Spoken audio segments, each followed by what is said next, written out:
Hey, so it's Alex here with my October race update, 500 meter project update, whatever you want to call it. So I am an hour and a half away from my race with the Oceania Indoor Rowing Championships, so that's Australia, New Zealand and the Pacific Islands. So it's a bit different this time around. Instead of me just picking a time and doing a time trial, the time was sort of picked for me. I'm treating it as this month's 500 meter trial. And it is a big event. It is also the New Zealand Indoor Nationals, and I think you can qualify for the Worlds through this event. So even though my big goal is to break that 500 meter record, I'm taking this seriously. What have I done differently? Well, I've done my first taper into a race rather than just the typical 2 days off over a weekend. I've done a full week taper.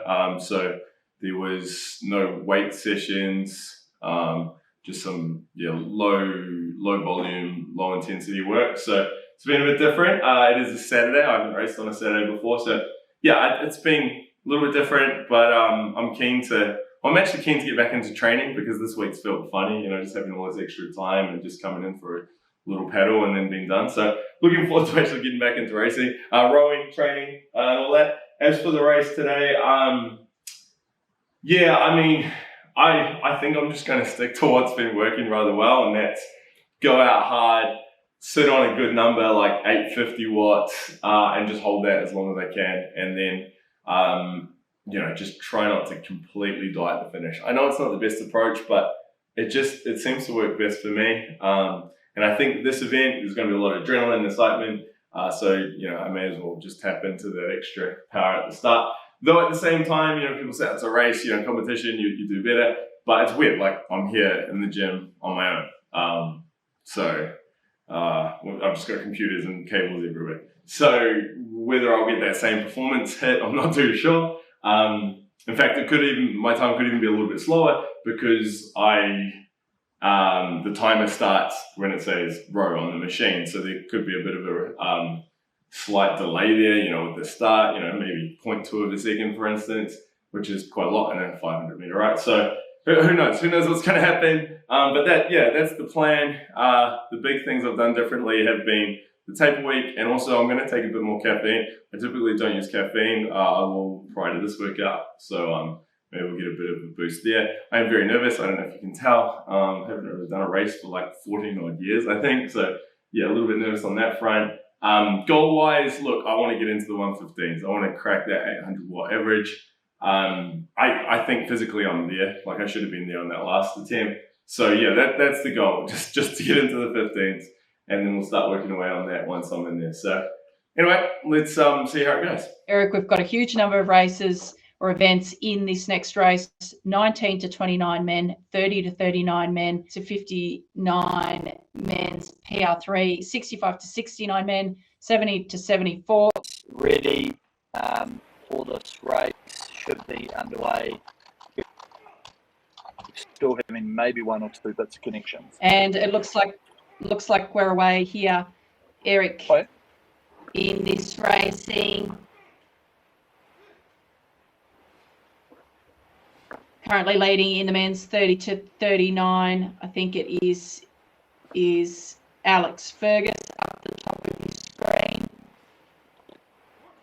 sitting on a 1:14. Yeah, that's a very, very fast start. Alex Fergus actually here from New Zealand, and he's holding 46 strokes a minute. He is going for it, but look how tight that is behind him. If he can hold that pace, it's going to be very, very tight for that second, third, and fourth place. So under 200 meters to go. Is he going to hold it, or is he going to blow? And looking down at the under 16 women, we've got Iman and Emmanuel going head to head. Emmanuel Hoskin at 1:54, Imam Azam at 1:53. There's only a metre between them. All of these under 16 women from the Canberra Girls Grammar School. Yeah, absolutely. As we come down, we're going to have to see the finish, I guess, of this. I think it's Alex Fergus, 1:16, fabulous time. All right, so that race is done.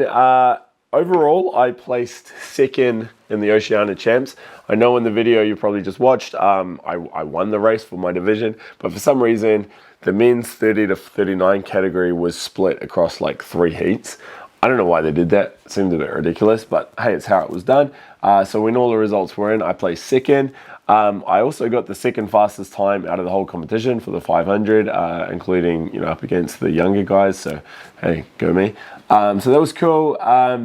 Placed first for the New Zealand Indoor Rowing Champs because it was combined. So fastest in New Zealand, second fastest in Oceania. The guy that beat me was like 114.9, which was incredible. The guy's a lot taller than me, which is just, it sucks. I need a supplement that helps me grow taller, right? Anyway, it is what it is. I'm actually doing this little video like 3-4 days after that row. I think if I did the video that day, I would have been I was quite gutted and miserable. Why? Because I equaled my PB again. I didn't hit the goal of breaking into the 15s, breaking the 800 watt figure. Yeah, I was actually really gutted afterwards. Like I was and I went through all the things. Like I feel like I just couldn't get the power at the start in my warm-ups and that it wasn't happening.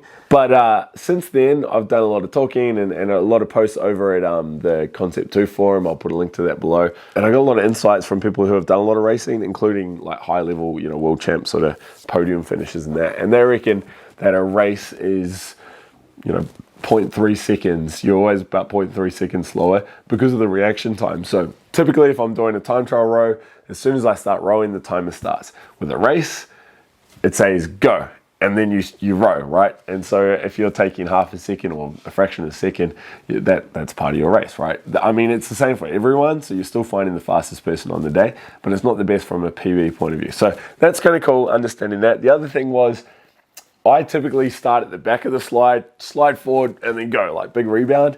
You can't do that, or you could do that, but you'd be super slow off the start because it goes attention row. So I went up to the catch. I know online it says that there's a 1 or 2 second delay between attention and row. Mine was 3.5 seconds. I don't know what's going on there. Maybe it was also like a latency issue because, you know, like the connection to the server in Australia, I'm in New Zealand. By the time the data comes through, I'm not too sure, but it was 3.5 seconds. I'm sitting at the front of the catch. I was literally shaking, like this is hurting. It was not fun. So that, you know, would have factored into my sort of bad start. I went hard out on the caffeine, and I think maybe it was just too much because my mind was elsewhere in that row. Like it was just, people talk about flow state where you're just like, I've had flow states before rowing, especially in a 2K on the water race in a men's 8, which was awesome. And I've had some, you know, near experiences like that where you're rowing and you're seeing the data, you're feeling it, and it's all working well. I think when I hit that 16.8, it was like that. This was the complete opposite. It was like my mind was all over the place. Yeah, I can't remember, but it was not good. And I think that didn't really help with obviously sticking to my race plan, but also didn't help at the finish because I finished way too early. You can see the arm strokes at the end there, like just silly stuff like that, right? What else? The warm-up. So the warm-up, I sort of follow a plan with my warm-up. And when I've done it all, you know, I aim to start, let's say at 4 o'clock. So I work through it. If it's like 4:10, so be it. That's okay. But of course, with this race, like I had to start at 3:30. And my warm-up was a bit behind schedule, so I rushed it a bit. And then, because you know, hey, like you've got to start at this time. And then the other thing that happened, because my erg was connected to the server, about 20 minutes out, all of a sudden I'm doing a warm-up and the screen turns off and it says, oh, you know, connecting to the race, blah, blah, blah, you're erg number 1. And I'm like, what the hell? So I couldn't do the last few efforts. Well, I could do them, but there was just no data on the screen. So I was like, ah. And then I was worried because I race in watts. Every time it flicked on to ready, it was like in your split time. So I had to change it and I had to undo my shoes. Just all these little things that at the time didn't seem significant. But now looking back, I'm like, all these little things, you know, all these little stresses, the nerves, rushing my warm-up, not doing the full warm-up routine, sitting at the catch for 3.5 seconds. I also realized my foot position wasn't in the right position. When I got on afterwards to do a bit of a warm down, I was like, bloody hell, my feet weren't even in the right spot. You know, just all these tiny little things. So, hey, look, despite all of this, I still equaled my PB. So I think that now is like a positive. So yeah, I don't want to go on looking for excuses, but hey, it is what happened. So what I've realized is there's a big difference between rowing to race and rowing to get a time trial, PB. So my goal is to break that record. I always said this would just be a training row. It wasn't. I got so caught up in it, super nervous, lost sleep over it, ridiculous.